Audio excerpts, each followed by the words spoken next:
Yes, good morning, good afternoon, good evening. Welcome back to Football Heritage TV. Tottenham Hotspur.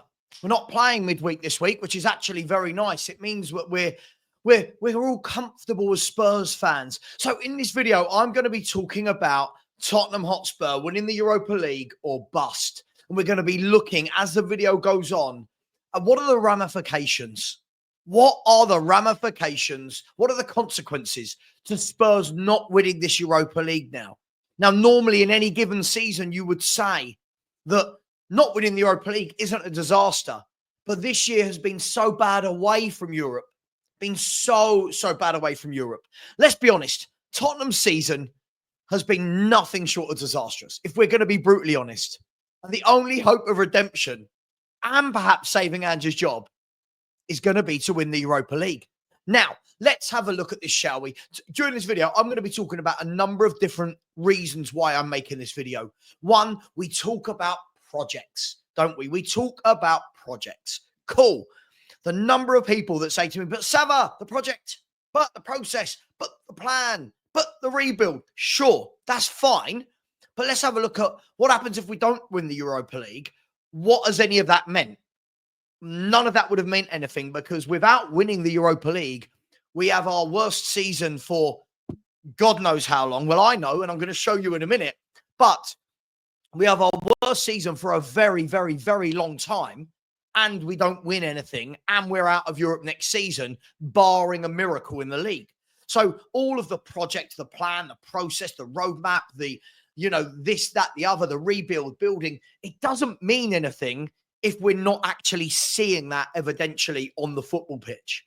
And I know that people want to say, oh, it's okay, give it time. I've got people in my chat that say, give it 3 to 5 years. Sure, give it anything 3 to 5 years if you see an upward trajectory. And unfortunately, unless we win this Europa League, we haven't seen an upward trajectory.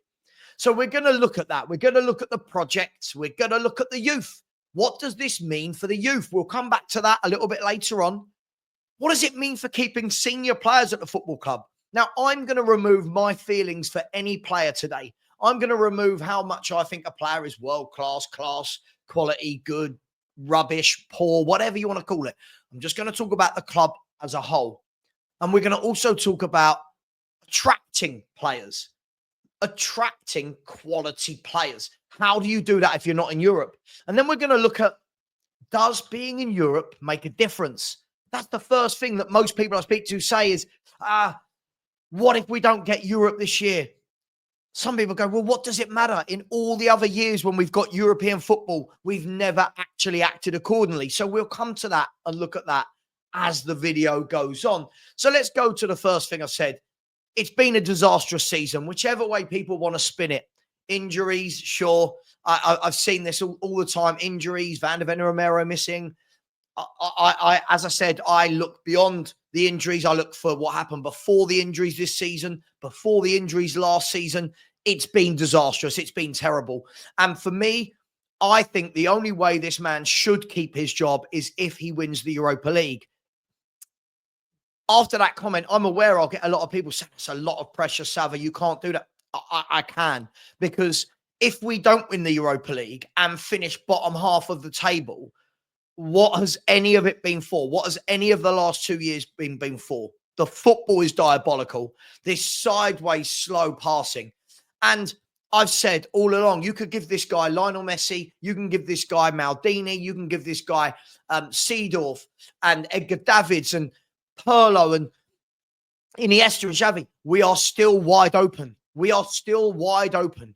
Yes, we're going to win games. Yes, at the moment, we've beaten 2 teams in the bottom half. And we should get another win on Saturday against another team in the relegation zone.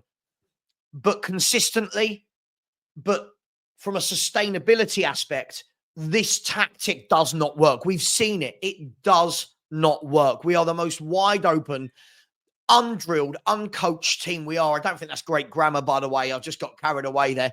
We're just not coached. We're not drilled. And teams love playing us.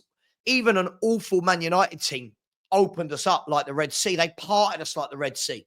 So for me, I don't want the manager here, but I know a lot of you do. So I'm going to do this video to see, how does this manager keep his job? Let's look at the project. and I'll be quick on this one. We do hear this word a lot, don't we? We hear the word project. And whenever I've asked anybody to explain to me what is the project, no one can give a defined, clear answer. We get a lot of different mumbling, murmurings as to, oh, but it's youth. That's not a project, is it? Youth players isn't a project. Spurs have always bought a lot of youth players.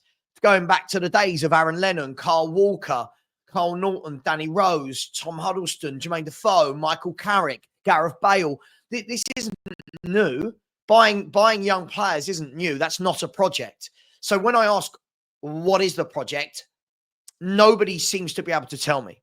Now, if we don't win the Europa League, what does that mean to the players that have joined for a project? What does it mean for them?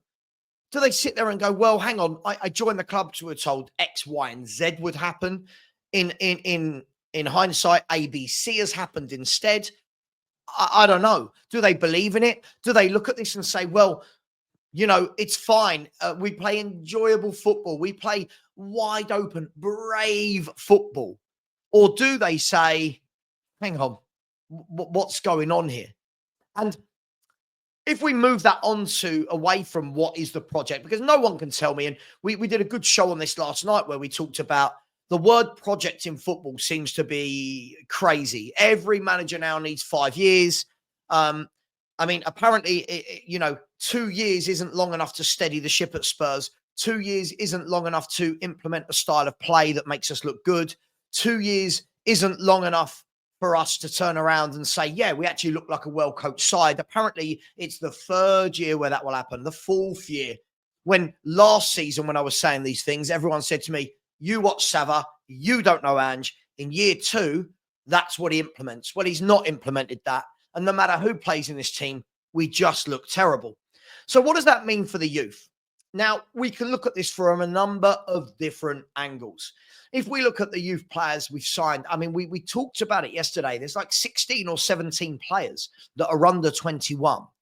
Okay, not all of them are in the first team squad. Hardly any of them are in the 11. But there's a lot of players at the club. You look at the likes of Lancashire, Valise, Bergval, Moore, Adogi, Gray, Yang, Odeber is 20.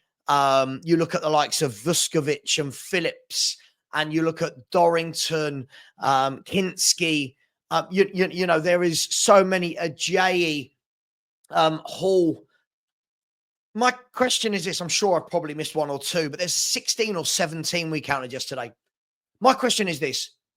If you don't win that Europa League, the likelihood that Tottenham Hotspur get Premier League football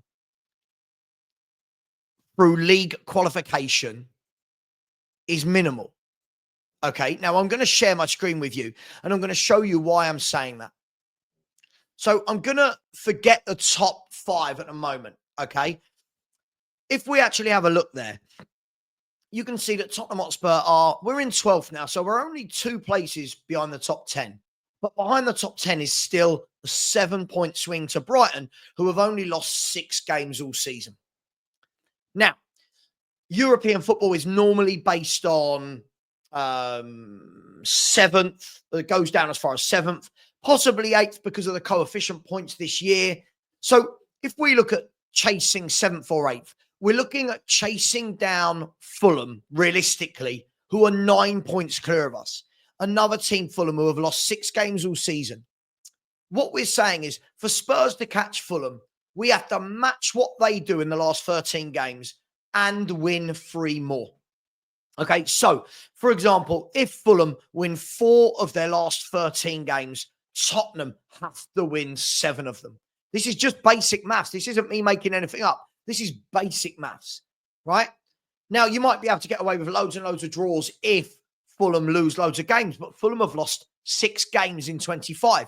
So it shows you that to get that 8th place maximum for Spurs this season is a huge task. It's a monumental task.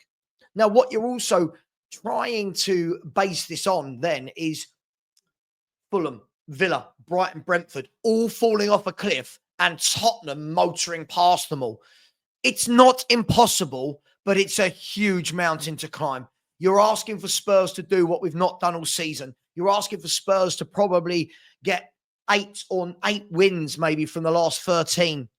We've not done that all season. You look, we've won 9 games in 25. Now we're probably looking at 8 wins from the last 13 games. That's a huge ask. So if I remove that, and then we go back to why it's so difficult for Tottenham to finish in Europe via the league, that's why we've been so poor.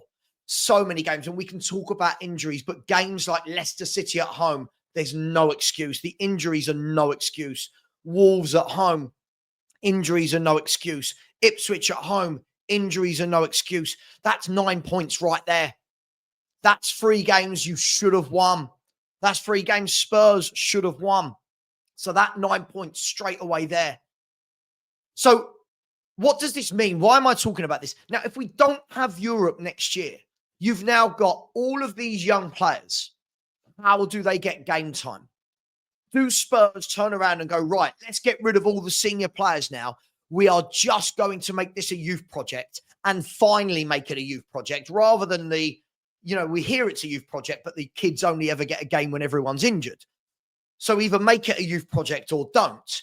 But if there's only 1 game a week, going back to like last season, how do we get those players game time? How do you get Yang in the team and Odegaard at the same time while Son's at the club? How do you then get Lancashire game time? How do you get Donnelly coming back from Leyton Orient game time? How do you then say to Ajayi, Bergvall, Gray, Vuskovic, how do all these people get game time if you're only playing 1 game a week? Now, listen, I'm somebody that said, I don't think Ange rotated when he had fit players anyway. So I think this whole kind of we've got injuries, he can't rotate.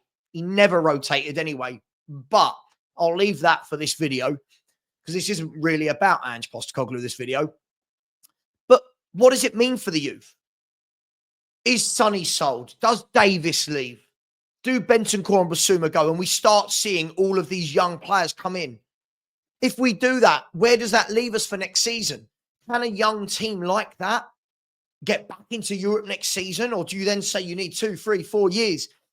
The cycle goes on and on and on. And now if we move away from the youth players, and by the way, I'm just interested to hear what all of you think in the chat. These are all questions. Before people have a go at me, I'm asking questions. We now look at the senior players. Now, again, forget what I think of them. Forget what you think of them. When we look at the likes of Romero, Kulusevski, right? When you look at these players, the Poros, the Van der Vens, what if we're not in Europe? Do some of these players have their heads turned? Do some of these players go, well, we're not in Europe. Yeah, I'm going to leave to go X, Y, Z to whichever country. What do the senior players think? James Maddison is another one that you can add to that list as well. Sonny, there's another one. He's probably going Sonny, but hey, what does that mean to them? See, it's put us at a real sliding doors, crossroads moment, hasn't it? Let's now move to attracting quality players. Now, all of a sudden, you've got 1 game a week. You're not in Europe. The budget isn't as high. The money isn't there for salaries, even less so than before. How do you attract quality players to the football club when you're not in Europe? Now, with good scouts, I don't think it matters. With good scouting, you say, don't worry. We always go and pick up this gem, that gem from Ecuador and Paraguay and Belgium and France and wherever it may be. But we don't have good scouts, do we? If we're going to be brutally honest, we've not scouted well. We're not bringing in gems. We're not finding gems that other clubs do. We're not. We're simply not.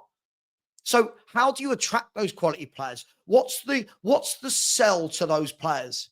Hey, we're 2 years into this project. We've gone backwards massively. We're wide open. We concede loads of goals. We're not in Europe. So again, this is all hypothetical for if we don't win the Europa League and why this is an absolute must to win it. Now, does making Europe make a difference? Here's the big caveat to all of this video. For years and years and years, well, I've been told I'm negative. For years, while other people I know have been told they're negative, they've told me we must qualify for Europe. We must, Stavra. If you want to qualify for Europe, if you want quality players, if you want to pay the wages, you must qualify for Europe. Cool. When have we ever qualified for Europe and gone out and made a fist of things?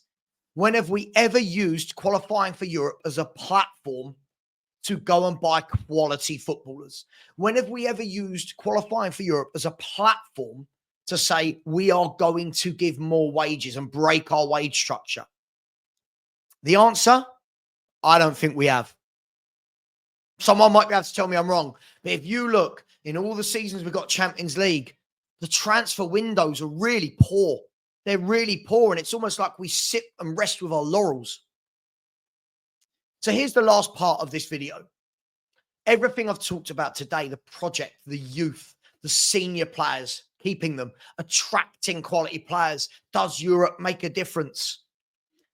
For me, and this is only my opinion, if Tottenham Hotspur don't finish first in the Europa League, if we do not win the Europa League, it will have been our worst season for over 20 years. And quite simply, the manager has to go. Quite simply, win it. Win it. People like me, shut up. Win it. People like me turn around and go, Ange, fair play. Knock yourself out. Sign a new contract. That's how football works. Some of us get opinions right. Some of us get opinions wrong. And those of us that got them wrong this week might get them right next week and vice versa. No one gets every football opinion right. No one gets every football opinion wrong. Well, a few people say some crazy stuff. But for me, he's simply got to go if we don't win this Europa League now. I've heard for too long. Sava, you're going to look silly when he wins the League Cup. Didn't do that. Went out with a whimper. Stava, you're going to look silly when he wins the FA Cup. Went out with a whimper. Sava, we can still get top 4. Not going to happen. So for me, he simply has to go if he doesn't win the Europa League. If he wins it, people like me shut up. I apologise and say, Ange, I was harsh. I was wrong. Thank you very much for giving us a great season, winning a European trophy for the first time in 40 odd years. But I don't think that's going to happen. Doesn't mean I don't want it to happen. I'd love to win a European Cup. I just don't think this manager is good enough over X amount of 2-leg games. I just don't think he is. We're too wide open. If I'm wrong, I'm wrong. I'm old and ugly enough to turn around and go, hey, I'm wrong. Well done, Ange. Thank you. At the moment, I don't think I'm there. At the moment, I don't think I've been wrong about this guy. The league position tells me that. The cups tell me that. The style of football tells me that. The way other fans want us to keep him tells me that. And I'm going to show you this just to confirm. If you actually look here, so this is all of Tottenham's league finishes. Okay, so if you look here at a column where you can see 5th, 8th, 4th, 7th, 6th, etc. Have a look how high we have to go up to a bottom half of the table finish. There. There's the cutoff there. This season here. 11th in the league that year. 11th in the league. Even if you look at that before, look. So in the last 21 seasons, we have finished in the bottom half once. That manager was sacked. Because that was one day Ramos that had such a bad start that Harry had to come in and rescue us. So guys and girls, let me know your thoughts. I just thought it was worth talking about. For me, as I said, it's Europa League or bust now. The season's falling apart. People will say we've won 2 league games in a row. Sure, we're beating some teams we should be beating. This is nothing to crow about. We're beating bottom half teams. That's fine. That's great. But we've left ourselves all too little, all too late. Let me know what you think. Take care. And as always, come on, you Spurs.